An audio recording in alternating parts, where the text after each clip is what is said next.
We're back with twice the rust, 4 times the garage clutter, and some other stuff. But we're going to be doing things today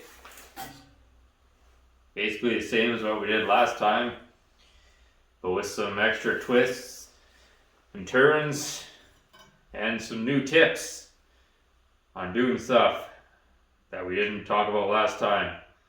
So buckle up, you're in for a real treat. Hopefully what you're about to watch doesn't completely put you off, but if it does, so be it.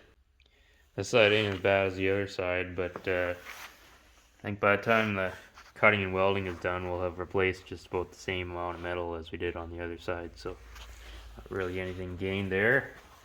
Just means there's more stuff that has to be cut out before we can start the surgery.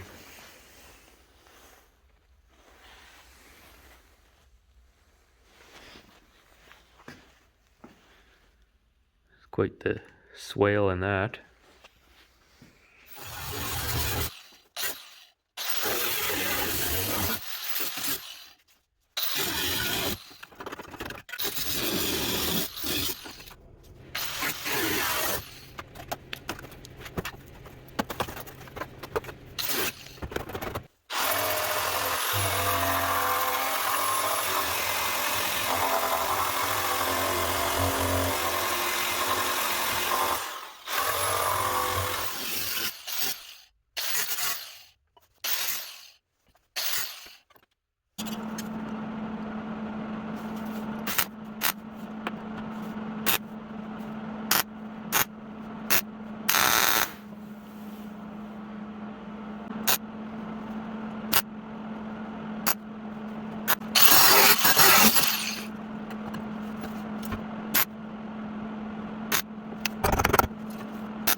So I need to separate this floor from the brace underneath. I'm keeping the brace, I'm reusing that, but the floor is garbage. So I thought this is held on here with spot welds, so I thought I'd show a couple different ways of removing spot welds without using any fancy equipment, and definitely without using air chisels, because air chisels are the worst thing that has ever been invented. If you want to get your eardrums punctured with my ice pick, then I suggest using an air chisel in my presence. Anyways, here's a method if we're not trying to save this top layer, then we can use this method. All I've got is a grinding stone on my grinder, like so. Again, this only works if you're not trying to save the upper layer. If you are, then this won't, probably not a good idea, but in this case it's pretty hard to see where the spot welds are, so I'm just going to have to go along and guess. Usually you can clean off the paint or whatever and see them fairly clearly, but in this case it's so pitted and deteriorated that I can't really see them too well, so I'm just gonna have to work it a little at a time. But anyways, I just take my grinding wheel like this.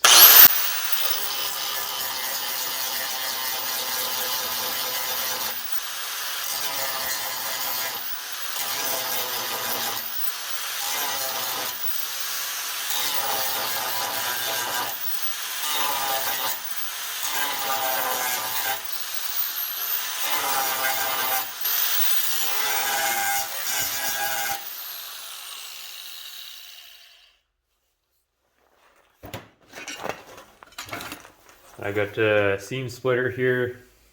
Highly recommend getting a set of these. These are just a cheap setup from Princess Auto or Harbor Freight. I bought they come in a set of 3, and there's one like this which has a slight curve on it. There's one that's straight across, and then there's one with a 90-degree bend. And they're pretty cheap. You don't need. I've had these for 11 years now, and you can just keep resharpening them. And they're a lot thinner than a chisel, so they work, you know, way better than a chisel. You can come at the side, or you can go like that. Usually try to hit them from the side like this.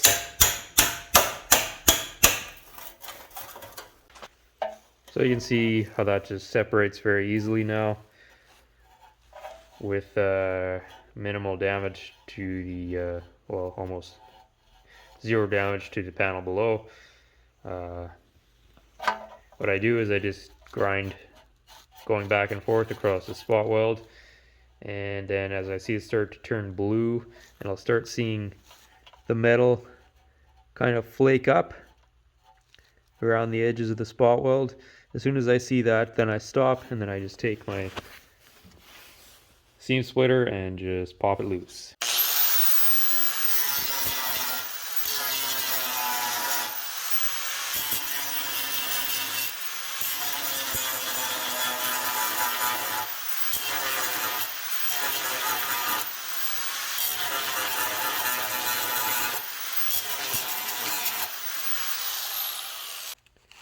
So that's what I'm looking for there. You can see, hopefully,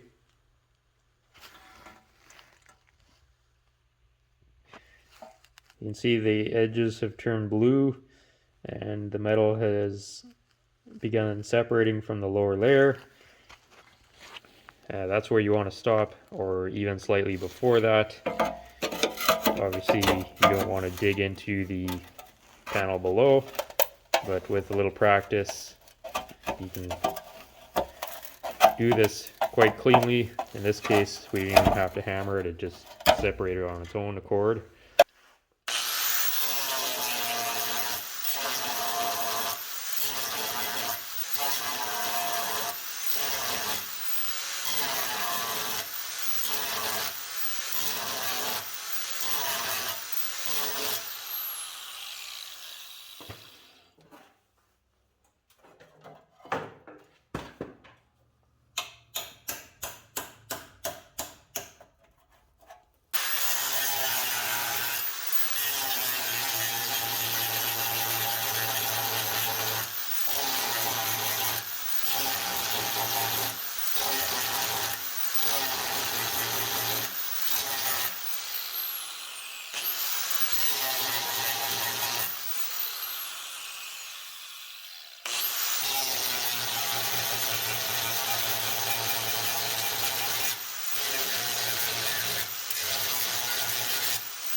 So this is what we're after here.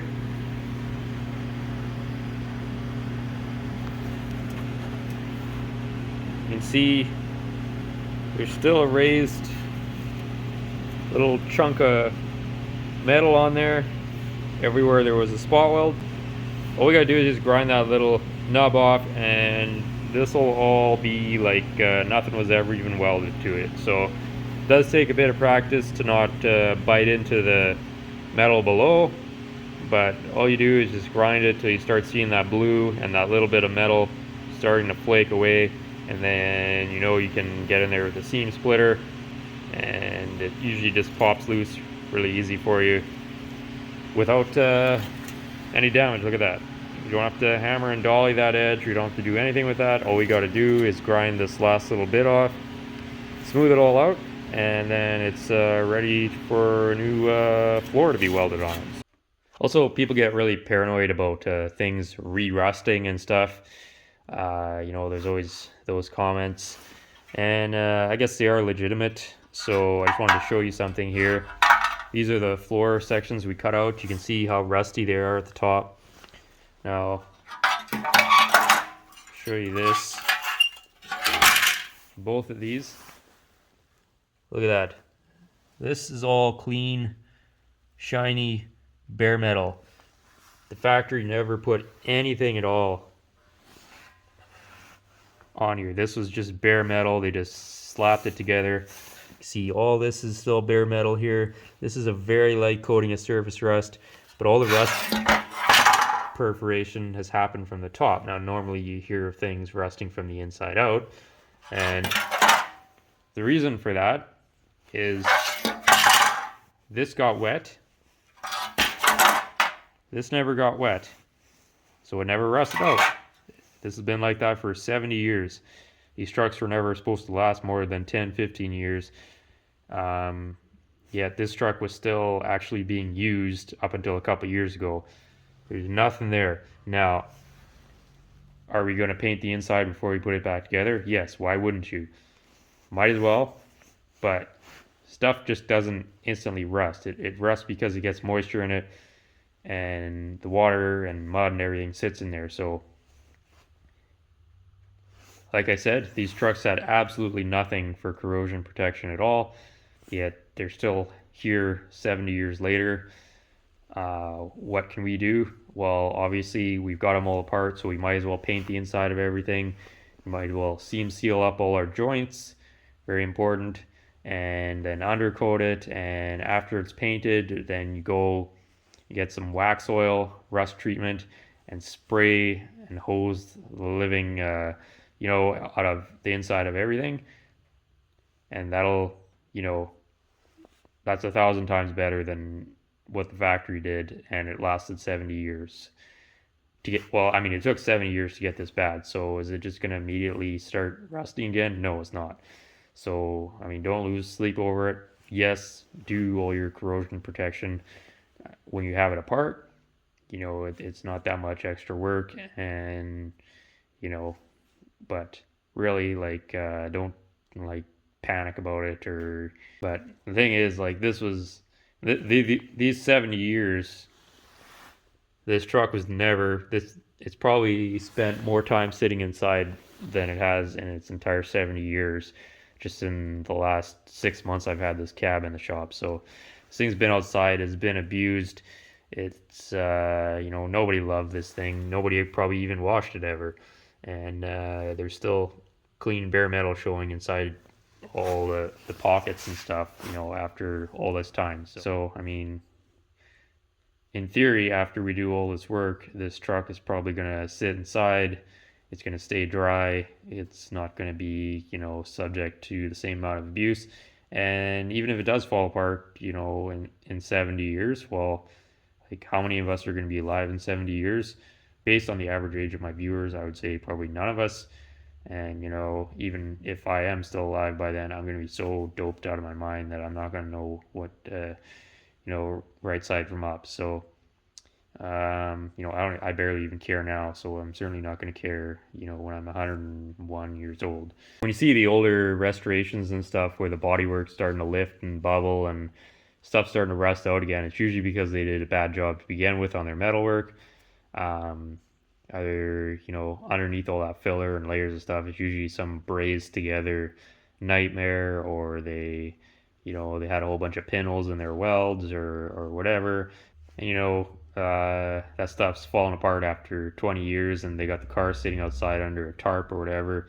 I mean, if that's what's happening, then that's on you. I mean, you can't even buy a new car these days without it rusting out in 2 years. So if you get 15, 20 years out of your restoration, then and you're leaving it sitting outside under a tarp or something, then I'd still say that's pretty good. Even the cars with horrible metalwork and whatever, and they're all, if they're kept clean and dry, then they basically last forever. I've seen stuff like 30, 40 years that still looks like brand new, and then you shine a light inside and you see all the little Bondo worms through the holes, and the the popper rivets and all that garbage. And it's kept clean and dry, then in a heated garage, I mean it's fine. But the stuff you see that's been sitting outside and falling apart, it's on its fourth restoration. It's because they did a bad job to begin with. So this stuff isn't rocket science. All we can do is do the best we can.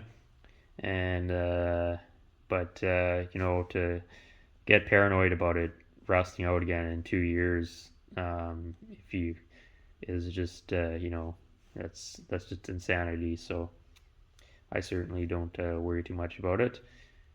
Said we do the best we can. We paint the inside of everything and seam seal it and whatever. And after that, it's out of our hands. And nothing lasts forever, but you look at the price of a new truck. You can't even buy a new truck these days for less than 40 grand. That's just for like a base model truck.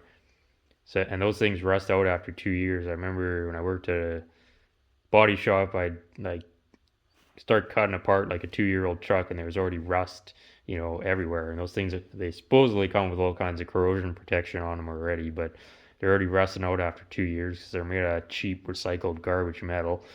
So you spend 40 grand on this new truck every, let's say, 5 years, or even if you are driving your old truck, every day out in the winter and everything, say you get 10, 15 years out of it, and you got to spend 10 grand every 10, 15 years to redo the body on it, you're still further ahead than buying a new truck every 5 years for 40 grand. So, that's the way I look at it anyways. But I guess most people would rather just take out a loan and be in debt forever and drive ugly new trucks. So that's not what we do around here. So we just do the best we can, and we understand that nothing lasts forever, but hopefully it lasts a year or two. Probably will. At least I'm certainly not going to worry about it too much.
I get the floor hacked in there. Like I said, we're not getting too fancy. Just gonna knock off any high spots with the grinder and then seam seal it and whatever. It's a little dirty because I was pulling all this garbage out of here. I had to pull the heater and stuff in preparation for the next step. And look at that, more factory bare metal.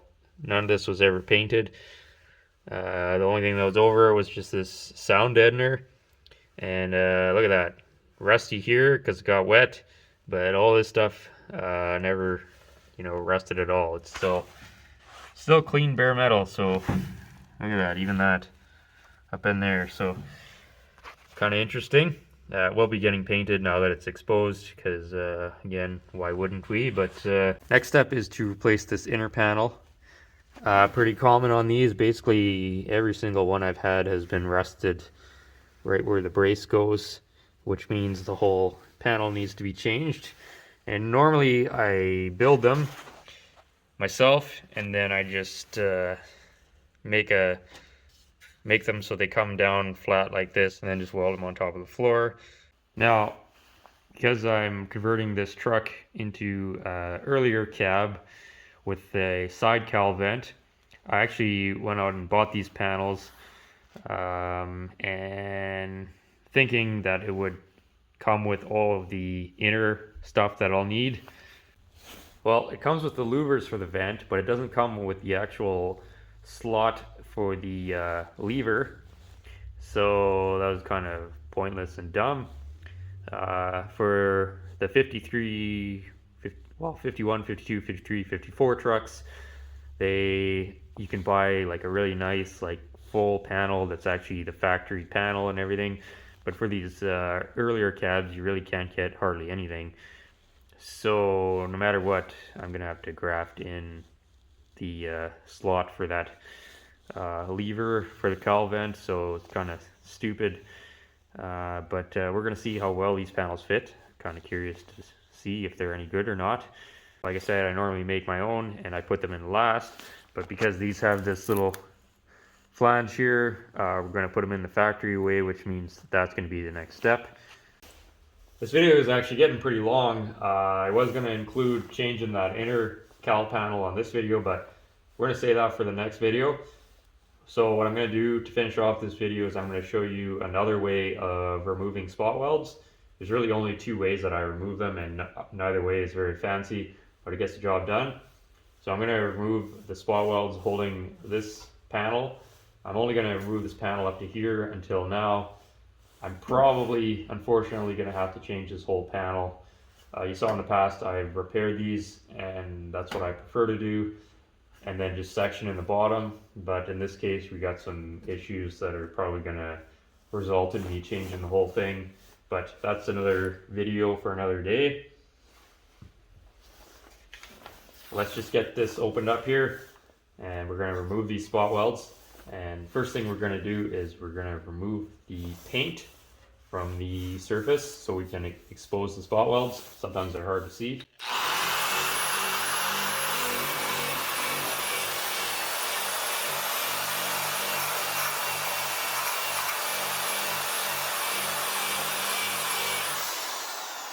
So we got lucky here. These ones are all pretty easy to see. Not always the case, but we got 1, 2, 3, 4, 5, 6, 7, 8, 9. They're not, on these old cars, they're kind of all willy-nilly. They don't really have any rhyme or reason. They just did whatever. But we can see them all pretty easy. So next step is I just got a smaller drill bit here. This one's a 3/16 because that's what I had. 1/8 inch works really good too, or really anything. It's not scientific. The only thing that's scientific is I want to get in the center of the spot weld. You don't want to go off to the side, so it helps if you center punch it. I've done this enough where I'm just going to freehand it.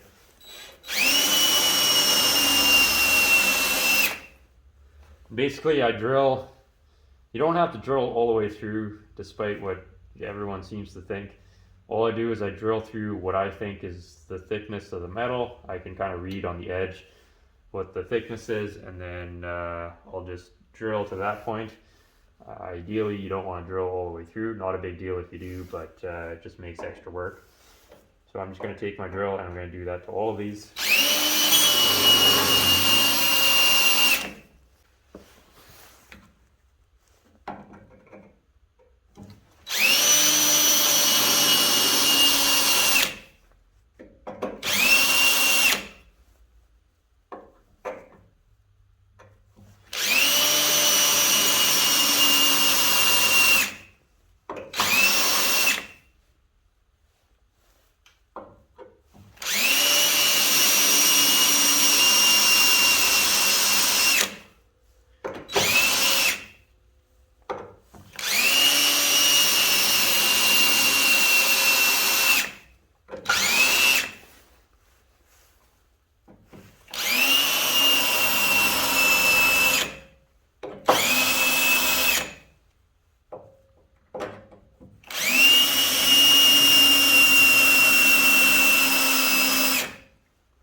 Now I'm going to bump it up to a 1/4 inch. Normally on a lot of spot welds you have to use 5/16 inch to actually get it to pop loose. But on these trucks here, they use a pretty small spot weld on the cowl panel. So I should be able to get it to pop loose with a 1/4 inch. If not, we'll go up to 5/16. But obviously the least amount of destruction we do, the better. Again, I just went along all here and only drilled to the actual depth of what I think the thickness is. Not really scientific, just kind of doing it by eye.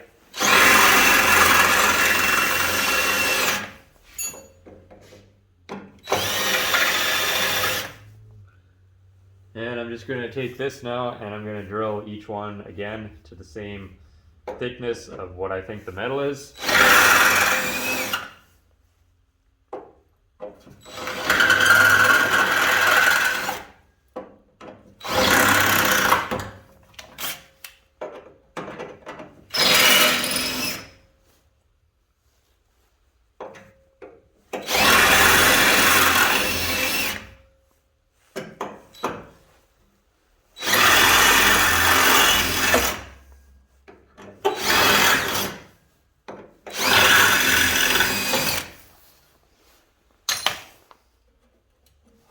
And you can see every single spot weld has popped loose without actually even using the seam splitter. So we got lucky there. That doesn't always happen. Again, usually I'll have to take my seam splitter, get in and just break it loose. To make it easier, if I have to use this, I'll usually just cut off everything except the flange, because we're not using this outer panel, so it doesn't matter. So I just cut it up there and then I can get the seam splitter in and just neatly break those loose. But in this case we got lucky and they all just broke free like magic. So it's almost like we know what we're doing, but we don't.